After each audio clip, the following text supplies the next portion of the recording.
Good afternoon, everyone. Welcome to another edition of Dojo Live. Today is Monday, June 7th. Monday, June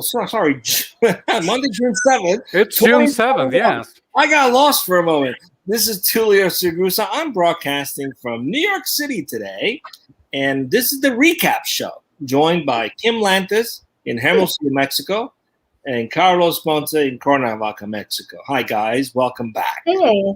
Thank you. Pleasure to be here as ever, Tulio. So we had a great week. We had, what do we have? 3 shows last week, right? We had Healthy 4.0 with Sherry Zhang, who's the CEO of GenoPalette. That was an interesting conversation about using genomics and to figure out the right type of diet for people. Then we talked with Ty Beard and Megan Conan of ASTM. We talked about strategies to make your training program pandemic proof. That was on Wednesday morning. And finally, Wednesday afternoon, we spoke with Uri Maoz, who's the Chief Revenue Officer at Upsolver, about data lakes, specifically the challenges and best practices for creating widespread adoption for making better use of data. All great, interesting conversation. I'm going to kick it off with the one with Uri because I thought it was interesting about the challenges that after so many years companies still have in making use of data. And technology has advanced to the point where it's easily accessible. The bigger companies create these data lakes, which allows them to dump massive amounts of data that's not necessarily structured. But then you need tools to extract that data, make sense of it, turn it into actionable insights. And what these guys are doing is providing a technology and a tool that enables those data practitioners to get access to that information and enhance it in such a way that's more usable. So it's making it easier to extract the information and make use of it. So it's still interesting how incredibly complex that world is and how many players are in it, how many options are in it. And you literally need like a consultant to help you figure it out because there's not a one-size-fits-all. Depending on the size of the company and the complexity of your data and how often things move, you've got to find the right solution. But it sounds as though Upsolver has at least made it easier for organizations that have already invested in data lakes to extract and make sense of the data. Which one did you guys like the most? Well, in my case, definitely, by all means, by far, the one with Sherry Zhang from GenoPalette. And because I couldn't help it, right? Because I myself, I'm going through that phase of being under a very specific nutrition program that needs to be done this, and this way. It's tailor-made for me.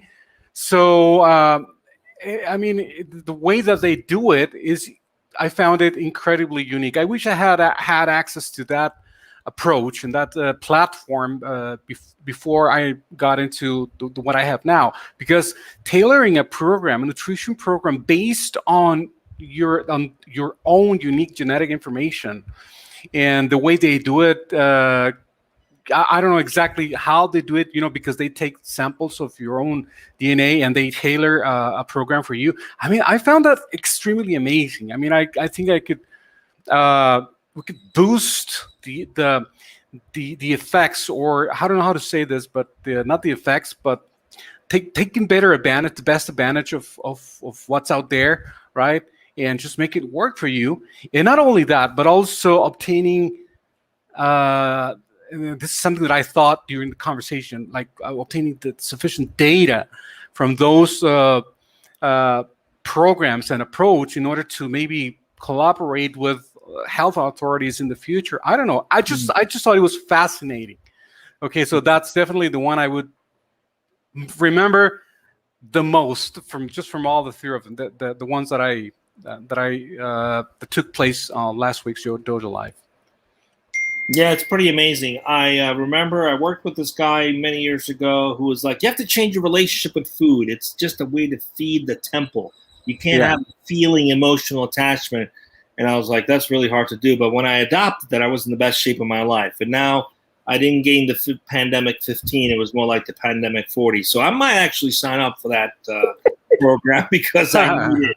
I need to make some changes. So what about you, Ken? What Will came do. to you? Which one of these three shows resonated with you?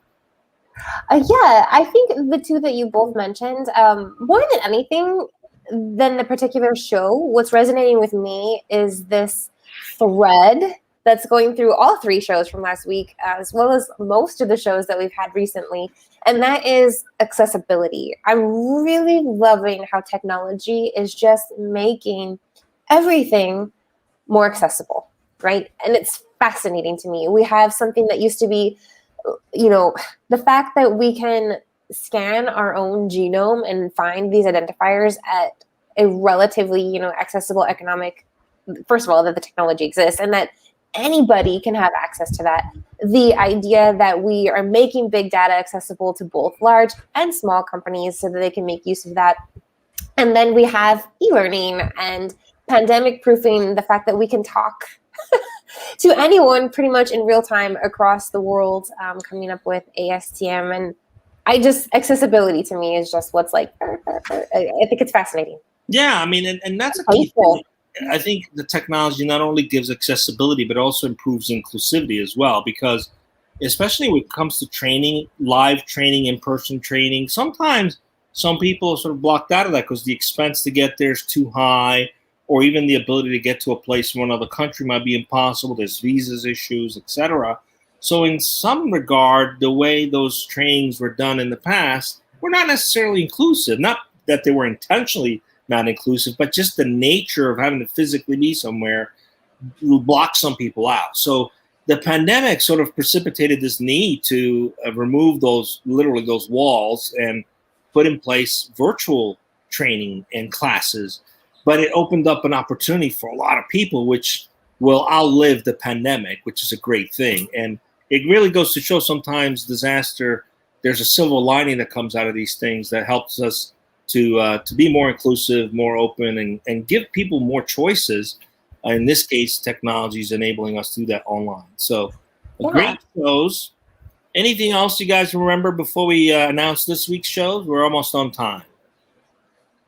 Actually, everything is memorable, Tulio, but I think we lack time to go over it all. So why don't we jump into this week? What do we got this week? Yeah, we got two shows. As you know, we don't have a show on Thursday because we have the all hands, so we've committed not to schedule a show on that day. But tomorrow we're going to be speaking with Richard Khan, or Khan. I don't know how to pronounce it, but the CEO of Anura. And the topic is going to be how big of an issue is ad fraud.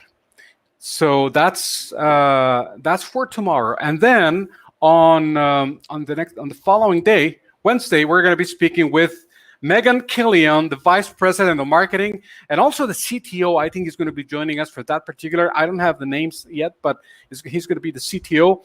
And the topic is uniting audiences through emerging video technology, and the company is Cachefly. And actually, this is a revisit because Cachefly was with us, so we're revisiting, and they're rejoining us again for new updated topics on the space. So that's what we have Tuesday and Wednesday, right here on Dojo Live. We look forward to it. And on a more personal note, we want to welcome back one of our team members who just recovered from COVID, Harish. Welcome back, and we want to wish a lot of luck to one of our team member who just got yeah. That's a bummer. Please beat that thing fast and come back to us.